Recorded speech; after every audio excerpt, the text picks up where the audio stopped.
Olá, olá, gente! Vim bater um papo com vocês. Tá na pauta? Tá na pauta. Por quê? Aconteceu uma coisa essa semana. Ai, Deus abençoe.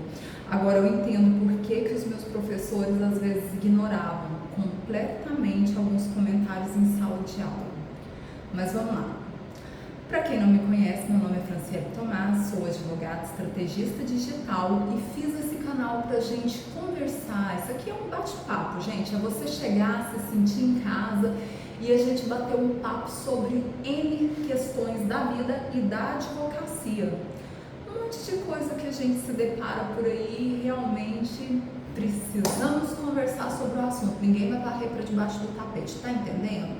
E essa semana eu anotei, porque eu precisava, eu anotei assim, ó, estudante de direito e arrogância.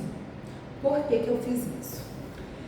Eu fiz um post no TikTok, um post estático, onde eu perguntava uma questão de direito, era uma questão de direitos até sobre o Bolsonaro, não sou extrema direita, não sou bolsonarista, louca e tudo mais, mas eu fiz uma questão sobre o direito, uma pergunta. Se você fosse proibido de falar com um filho, né, o que você faria? Simples, era só responder o que você faria, qual atitude você tomaria. Pois veio uma estudante de direito, inclusive eu chamei ela de doutora, né, porque eu consigo também ser terrível quando eu quero, e ela fez vários comentários, assim, bem na questão de ataque, porque a pessoa ela gosta de atacar, né? Ela não fica satisfeita. Falando se ela fosse bandida, não sei o quê, não sei o quê. Aí eu falei, então você acataria. Você é o tipo de pessoa que você tem obediência cega. Então se falasse pra você, você não pode conversar com um filho seu, não, você não vai conversar. E aí ela começou a me atacar. E eu peguei e falei pra ela, olha, aqui não era o objetivo, não era o escopo da postagem, mas eu sou uma pessoa que eu trabalho com execução penal, então eu entendo que eu nunca vi em toda a minha vida uma medida cautelar de não poder conversar com um familiar próximo. E aí ela veio me atacando de novo e falando sobre que eu não tinha experiência. Então você não deve ter muita experiência. Aí eu fui lá no perfil dela, vi que era estudante de direito, falei, nossa, você é compreensiva, né? Aí calcei a sandalinha da humildade. E por que eu digo isso? Porque na minha época, quando eu comecei, eu era assim também. Eu era do confronto, eu era arrogante. Eu tenho até dó dos meus professores de direito, o que eles passaram comigo. Mas a gente aprende, a vida ensina. E aí eu peguei e falei pra ela, doutora, né, vi lá que era estudante, doutora, eu tenho apenas 11 anos de experiência, né, porque eu tenho 7 anos de advocacia, mas 4 anos de tribunal. Eu tenho apenas 11 anos de experiência, só isso. E não disse mais nada, mas ainda falei que o escopo não era esse, a pergunta era outra, né. E aí ela veio falando que ela trabalhava na vara da VEC do Rio de Janeiro, que lá tem vários casos. Eu falei, então faz o seguinte, falei, nem vou discutir, me manda esses casos para eu poder analisar, para eu poder estudar, porque eu realmente nunca vi. Me manda tal. Aí ela meio que foi se esquivando, aí por fim ela veio com o que eu já esperava que ela iria responder, porque quem não tem resposta parte para o ataque. Quem não tem argumento parte para o ataque. Eu fui assim, gente. Eu fui assim. Não seja essa pessoa, em nome de Jesus. Não seja esse estudante chato. Você tá entendendo? Tá entendendo? Eu vou pedir para vocês e vou pedir encarecidamente. Não seja essa pessoa. Aí ela pegou e... a falta de noção mesmo. É muita falta de noção. Você acha que eu vou mandar os casos do meu trabalho para você ver? Era isso que eu esperava que ela fosse responder. Então, como dizia o professor Olavo de Carvalho, quando você se depara com a imbecilidade juvenil, ou com a imbecilidade da massa, ou com algo que não tem argumentação, com uma pessoa que ela acha que sabe muito, porque se a gente for ver por Sócrates, por exemplo, o homem mais inteligente da história achava que nada sabia, né? Ele estava sempre aprendendo, e no direito a gente sempre aprende. E aí, se eu fosse discutir, era perca de tempo, porque eu vi que ela realmente não entendia nada, coitada. Mas nós sabemos que, como regra geral, o processo criminal ele é público, né? Qualquer pessoa pode ter acesso ao processo, a não ser que ele seja colocado em segredo de justiça, que é em determinados casos, né? São determinados casos que ele vai para segredo de justiça, quando envolve alguns crimes com violência contra o menor, contra a mulher, dependendo do caso, enfim, violências extremas, se é que vocês me entendem, porque tem palavras que eu não posso falar aqui, mas vocês me entendem. E aí, como regra geral, o processo é público, qualquer um tem acesso. Qual que seria, né, no meu ponto de vista, a pessoa que realmente possui esses processos, que ela sabe que ela tem? Fala assim, doutora, eu vou te passar uma relação com a numeração processual, a senhora entra em contato com a vara, pede para poder ter acesso às sentenças e tudo mais, ou a senhora mesmo pode baixar, porque se eu entrasse, eu não sei qual que é o sistema que eles usam, se eu entrasse no sistema eu mesmo consigo baixar, entendeu? Era só me apontar, porque se eu vou para uma vara que tem ali, sei lá, 40 mil casos, 20 mil casos, e eu vou achar um que tem uma proibição dessa, porque não é comum, gente, eu nunca vi que tem uma proibição, era só ela falar, doutora, o processo é esse. Se eu entrasse no sistema com a numeração, ou ele fosse um processo físico, eu ia pedir acesso. Olha, preciso de acesso aos autos porque eu quero estudar a decisão, o que motivou tal decisão e tudo mais. Porque o meu interesse, ele é totalmente de ensino mesmo, de aprendizagem, não é para poder ficar negação no processo alheio. Isso não me interessa, não me interessa fazer, eu quero ver o que aconteceu naquele caso.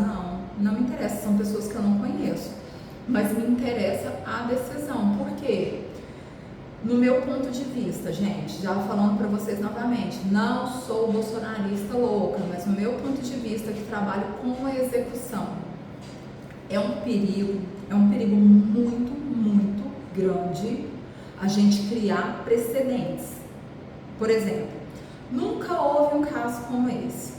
Você tem ali no 319, né, no artigo 319 do Código de Processo Penal, o rol das medidas que podem ser colocadas, medidas diversas da prisão. E tem ali uma proibição de falar com determinada pessoa, tem sim, mas ali acho que no inciso 3. Só que eu nunca vi proibição de falar com filho. Você está entendendo que isso é muito assim, ele vai de encontro ao que diz a Constituição, de encontro ao nosso direito, de encontro à nossa relação familiar, que é algo muito privativo, é algo muito seu, é intrínseco do ser humano. Por exemplo, eu quebraria essa medida, ninguém proíbe eu de falar com a minha filha, ninguém. É uma medida que para mim ela seria assim, inútil, totalmente inútil. Eu prefiro cumprir cadeia, porque não ia dar certo. Aí o que acontece? Nunca vi. Aí ela ia falar, é um caso tal. O que eu ia fazer? Pesquisar esse caso, entender o que levou àquela motivação. Por quê? É igual eu tô falando para vocês e volto agora para poder concluir. É muito perigoso criar precedentes no direito penal. Por quê? Eu coloco hoje que Bolsonaro, eu não sendo bolsonarista, não estou defendendo a pessoa dele, mas estou defendendo o direito, não pode falar com filho. Amanhã, quando for você, seu Zé, quando for você, dona Maria, na sua casa, surge, Deus que me livra, mas se acontecer dentro da sua casa um caso criminal e você for proibido, ou você sendo réu, ou seu filho sendo réu, ser proibido de falar um com o outro. Você não pode ter contato com a sua mãe, você não pode ter contato com seu pai, ou vice-versa. O que vai acontecer? Mas tá assim, batendo de frente com o meu direito, vilipendiando o meu direito, porque eu tenho o direito de falar com meu filho. Não adianta reclamar mais. Porque quando foi com ele, precedente notório e sabido, o Brasil inteiro tomou conhecimento disso, e há esse precedente, lá na frente, se for utilizada a mesma regra, se nós, advogados, formos defender, o que eles vão falar? Não, já existe um precedente, doutora. Já existe um precedente. Eu não estou tirando da cartola, não estou tirando do nada, não estou tirando de vozes da minha cabeça. Existe um precedente. E aí, como que a gente vai reclamar? Né? É aquela história, aconteceu com o meu vizinho, não mexeu com a minha casa, aconteceu com o filho de um amigo, não foi da minha família, aconteceu com fulano lá no sul, não é aqui perto de mim, não são com os que eu conheço, não são com os que eu vi, mas Deus me livra novamente, mas um dia pode ser. Então, este é o perigo de criar precedentes. E é isso que eu vislumbro, e a menina não soube, coitada, mas assim, eu entendo a arrogância pueril, juvenil do estudante de direito. E eu fui essa estudante de direito, gente, eu queria ser combativa, eu queria falar, eu queria ir pra cima, eu queria ter razão, e nem sempre a gente tem razão. A gente tem que pegar um livro desse daqui, ó, destrinchar os grandes pensadores e dentre esses pensadores você começar a analisar aquilo que você tem como verdade. Hoje essa verdade para mim, mas e confesso que na época que o Lula foi preso, eu até fiquei assim, né, tipo, tal, eu era estudante de direito e eu achava, nossa, que máximo e tudo mais. Hoje eu não vejo assim mais, hoje eu não vejo. Criamos precedentes muito perigosos, muito. Demos poder a quem não deveríamos ter dado. A omissão gera quebra de paradigmas, quebra de direitos. A omissão, ela gera coisas assim que podem destruir uma vida, destruir uma família. Não seja omisso. Eu fui omissa um dia, numa audiência, isso me corrói até hoje. Colocaram uma testemunha, a testemunha estava falando, o testemunho dela levava a crer que o delegado tinha feito algo ilegal. O juiz pegou o delegado, colocou de frente para a testemunha, eu estava online e tinha diversos advogados na sala. E naquele momento colocou a testemunha de frente com o delegado, então, ou seja, coagiu. Não tinha como a testemunha nunca foi presa, ela nunca teve problema com a justiça. De repente ela se vê de frente com um delegado, uma figura de autoridade, e essa figura te impõe medo. Pronto. Aí o delegado começou, então você está falando que eu estou mentindo, então não sei o que.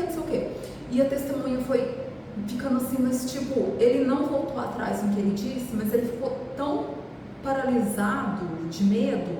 Naquele momento, eu estava iniciando na advocacia, do lado de cada da tela, eu chorei, mas eu não entendia que eu estava chorando pela minha omissão. Era o momento de eu ter aberto a câmera, falado e exposto o que eu pensava e defendido, embora a testemunha não fosse minha, mas eu não deveria ter permitido o vilipêndio de um direito naquele momento. E na sala só teve um advogado, o Dr. Fabiano. Ele levantou e falou, eu não vou participar disso, eu não aceito ver isso, eu não vou participar disso. Só que, naquele momento, eu fiquei assim, gente, eu não dormi bem, eu penso nesse assunto até hoje, e eu trabalho arduamente para isso não acontecer novamente. Na minha frente, não. Porque eu agora entro gravando toda a audiência que eu participar, ela vai ser gravada. Eu vou ter material, porque se houver descumprimento, qualquer ilegalidade, qualquer coação de testemunha, qualquer coisa que eu não aceite, que os meus princípios não permitam acontecer na minha frente, eu realmente vou me insurgir. Eu vou me levantar, eu vou falar, eu não vou ficar calada. Por quê? Porque a omissão me corrói, a omissão me dói. Foi a maior mancha da minha advocacia até hoje. Não me interessa o que aconteça daqui para frente, mas eu participando na minha frente, isso não vai acontecer mais. E gente, esse vídeo realmente era para falar da arrogância importância do estudante de direito, porque a vida ensina. A vida ensina. Você acha que não me ensinou? Achar que sabe tudo na faculdade. Nossa, na faculdade você é melhor do que os ministros. Você é melhor do que qualquer ministro do STF. Ninguém ali sabe nada, o juiz não sabe nada, ninguém sabe nada, você é dono da verdade. Mas com o praticar da advocacia, o dia a dia da advocacia, você vai vendo que realmente você não sabe nada, assim como Sócrates também não sabia. Eu não sei nada. Eu peço sabedoria de Deus, eu peço direcionamento de Deus, eu leio o processo a fundo e estudo a fundo a jurisprudência e a lei. Porque realmente hoje eu passei por coisas que eu falo, meu Deus, se eu pudesse voltar atrás, eu tinha calçado a minha sandália da humildade lá na faculdade, não teria deixado isso acontecer. Então, por isso eu resolvi não responder à moça. Eu fiz esse vídeo, se ela assistir, beleza, eu vou até lançar o link dele lá no TikTok, se ela assistir, beleza. Mas eu espero que ela saiba que eu não continuei a discussão, porque não ia adiantar. Assim como o professor Olavo de Carvalho fala, não iria adiantar. Você não consegue argumentar com quem não tem argumento, a pessoa não quer aprender. A mente que está fechada para o aprendizado, ela não vai se abrir simplesmente porque você quer que ela se abra, entendeu? Então todo dia a gente aprende. Eu leio filosofia, eu leio a Bíblia, eu leio livros esparsos sobre outros assuntos, eu leio livros dentro do meu assunto, dentro do meu trabalho, e todo dia eu aprendo. Eu não sei nada, eu sou uma eterna estudante, e graças a Deus, Deus abre o meu entendimento para que a cada dia eu aprenda uma coisa nova, e eu agradeço a Deus todos os dias. Eu aprendo muito com meu marido, eu aprendo muito com a minha filha, eu aprendo muito com a minha mãe, eu aprendi muito com a minha avó, que era uma pessoa que ela não tinha estudo, minha avó não sabia escrever o próprio nome. A minha avó era analfabeta, foi quem me criou, quem me trouxe até aqui. Eu não tinha nada para ser uma pessoa arrogante no começo, eu não deveria, eu não poderia, porque eu sei as minhas raízes, eu sei de onde eu vim. E aí, antes que eu me emocione, eu vou finalizar esse vídeo. Eu peço para vocês que, se gostaram, se inscreva aqui no canal, fica aqui comigo, a gente vai bater um papo de vez em quando. Eu quero trazer assuntos assim, de áreas da advocacia, para abrir a nossa mente, não só da advocacia, da filosofia, muitas coisas que nós possamos aprender uns com os outros. Por isso que eu até quero que vocês comentem também assuntos para a gente trazer, para a gente debater, que eu acho bem legal. E eu quero fazer desse canal uma comunidade de gente que gosta de ensinar, gosta de aprender. Às vezes a gente fazer um vídeo juntos, uma live, uma collab, algo assim. Me sigam lá no Instagram, @FrancieleTonás, Franciele com 2 L's Y, Tomás com Z. Me sigam lá, vamos conversar sempre que possível. Vamos trazer assuntos inteligentes para abrir a mente dos nossos colegas, porque eu acredito num futuro, numa advocacia proativa e num futuro de pessoas, de advogados mais humildes, mais humanos. E eu vou ficar por aqui. Um beijo para vocês. Até mais, até o próximo assunto.